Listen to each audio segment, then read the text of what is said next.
So I don't know what you're expecting here, but there's something you should know. Steven Spielberg, I ain't. Bald-headed, stove-up, cuss-gut old cowboy biker? You bet. High-grade movie maker? Yeah, not so much. That's a bet unlikely to pay off for you. Unless, of course, you're betting against me. But what I'm going to try to do is show how I go about loading this V-Star motorcycle on my genuine, unadulterated, double rectified, cowboy engineered, fifth wheel mounted Cowboy II motorcycle carrier. Now, looky here, I'm kind of a sensitive, thin-skinned, delicate sort, so when I screw up either with the loading or the filming and y'all go to giggling at me, I'm likely to get all butt hurt and such with bruised feelings. So when that happens and y'all do go to horse laughing, since I'm so poor at dealing with rejection and way too poor to afford any of those high-dollar therapist fellas, do me a favor, be gentle.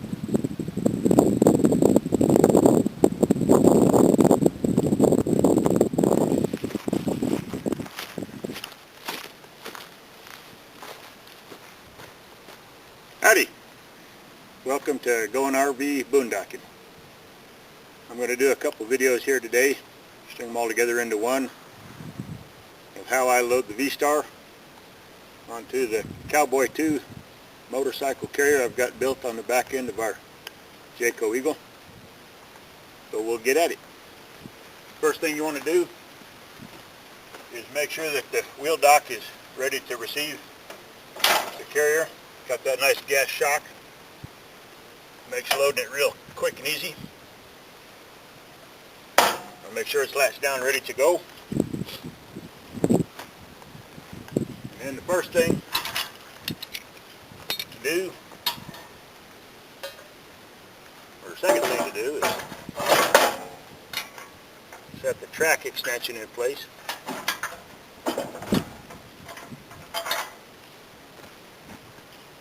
And then the next thing is remove the two grade 8 bolts that lock the frame extension together. In case you're wondering, I'm not that strong. I had them loosened up. They'll get tightened back up once they get reattached. We want to have them sitting handy. And it's a matter of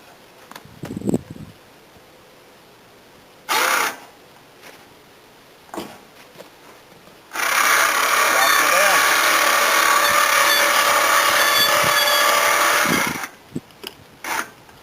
I got to put a little bit of pressure on that if it wants to wobble in under the frame. Still got an evolution to improve that. And once it's down,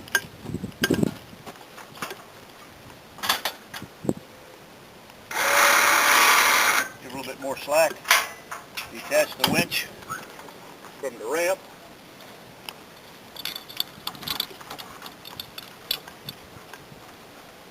and from the tower.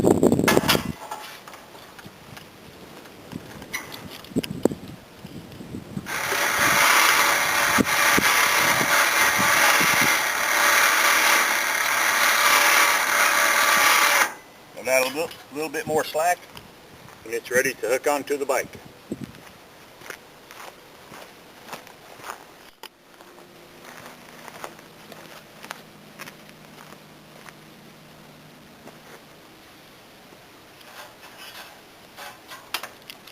So the winch cable is detached from the winch tower. The chock is set ready to receive the bike. Put a winch strap or a tie-down strap on the cable. I just hook that to the passenger peg.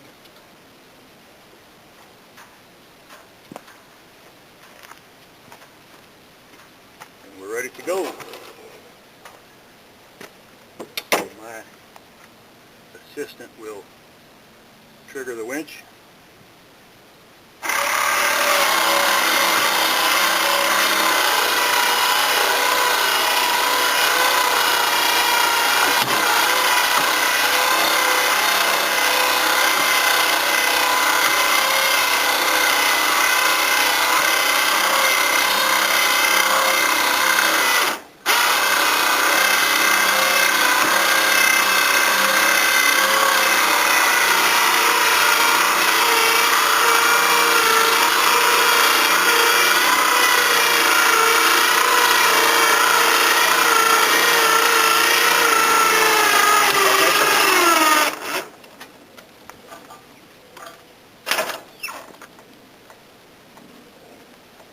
And she's loaded.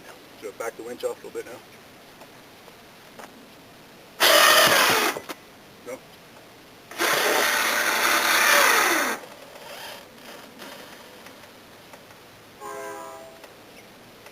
And the wheel dock holds it all by itself.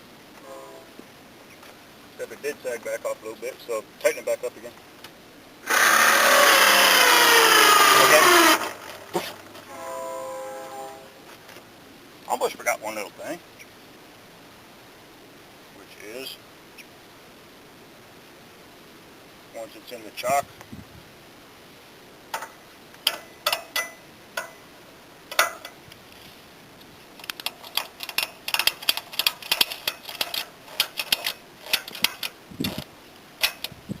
tie it in place. Okay, let it back off. And it's ready to tie down.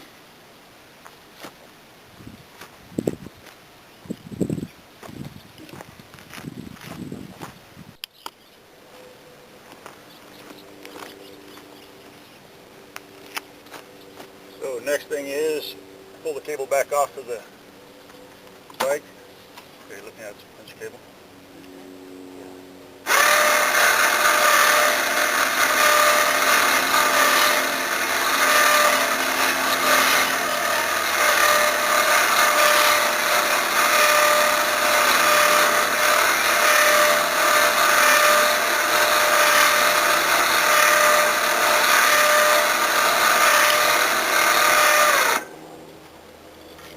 Hook the cable back onto the winch tower.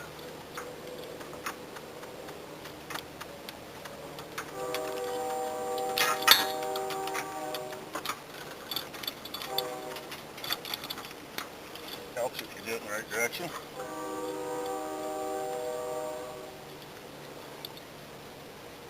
And into the left-hand point on the ramp. Okay, tighten it up.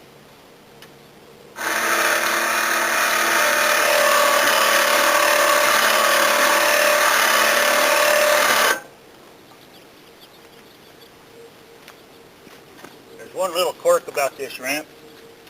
When the winch starts lifting it, it wants to kind of pull into the rig. So I got to keep a little pressure on it while she winches it up to keep it from pulling in under.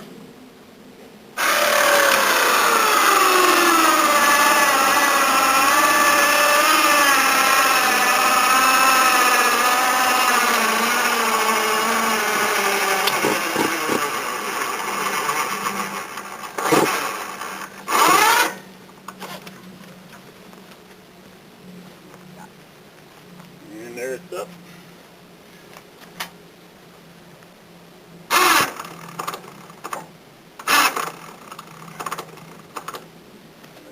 Let's pull it a little higher.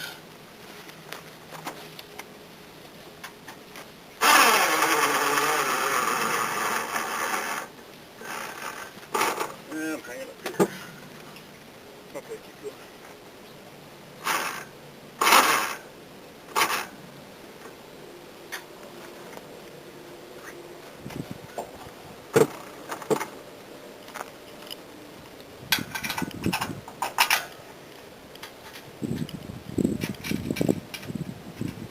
Got the bolts in place.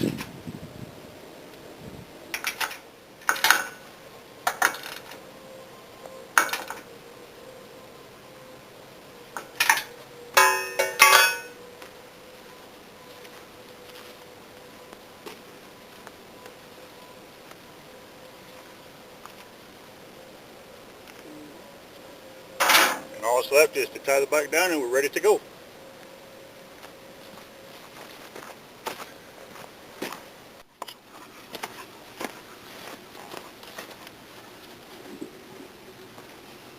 Okay, little honesty in advertising here. You may have noticed that the bike seemed to be pulling into the tail of the rig. That's because I wasn't paying attention and had this cable up on top of the foot peg. So when you operate this thing, you gotta stop and make sure you're doing it right. That cable's gotta be down there. It's over on top of this foot peg, pulls the bike into the rig and everything doesn't work right. So unlike me, before you go winching, make sure everything's in the right place.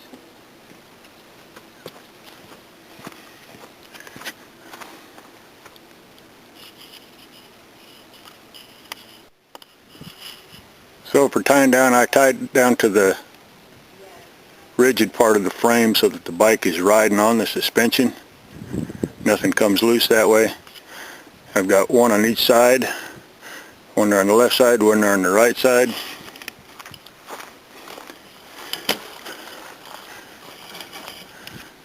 A third one right here that pulls the bike forward into the chock.